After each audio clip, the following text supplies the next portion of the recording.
next question comes from Greg, and it has to do with canceling student debt. Howdy, Mr. Siegel. My name is Greg McCarthy, and I really appreciate you taking the time to speak with us. I know education is something special to you when I consider how you were a public school teacher, founded 2 nonprofit education agencies, and more.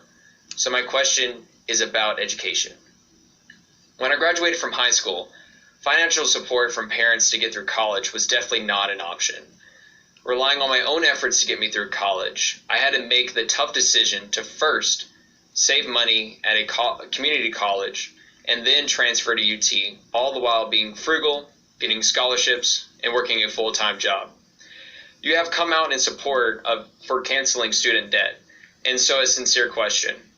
Why should someone like me carry the burden of paying off someone else's decision to go into student debt when I myself have struggled and worked tirelessly to pay for my own decision to avoid student debt, provide for myself, and make my own way through college? Thank you. Right on, Greg, and definitely a huge congrats on everything you've done to get where you are.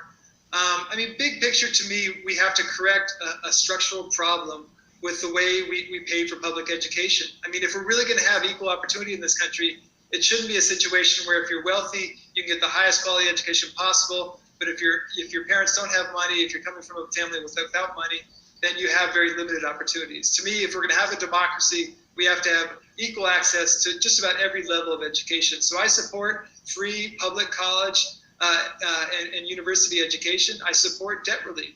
And I think that the core question you asked was, why should you pay for it? And I'm here to say you're not going to pay for it.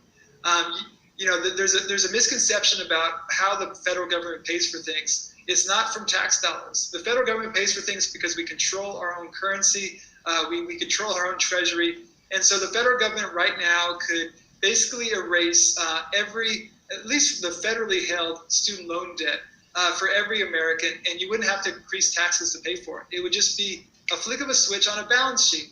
Now, I know that causes concern for some people, like, what about inflation? What about these other issues? But to me, the federal government, for example, gave $2 trillion to the wealthiest individuals and corporations in this country with the Trump tax cuts a couple of years back. We should give a similar investment to students and graduates who are suffering with this burden of student debt. And it inhibits your ability to make all sorts of choices, whether it's to start a business, choose a new career path, because you have this basically debt holding you down. And so to me, there's a longer conversation to have about financing these kind of decisions. I'd be happy to have that conversation. But short answer, you won't have to pay for it. The federal government's going to pay for it. It's not going to be your tax dollars. And that's going to be an amazing stimulus. It's going to improve our economies and grow everyone's capacity to succeed in this country. Great. Our next question.